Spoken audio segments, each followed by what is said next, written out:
Sitanindrazaku zay navelany razako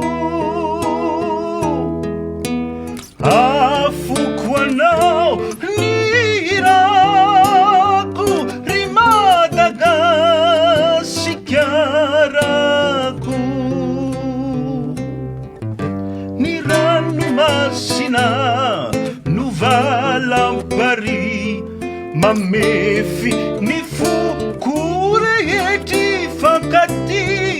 tsy ampisaraka ny malagasy miaraka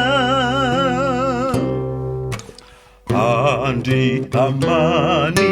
tromitay ty taninay ity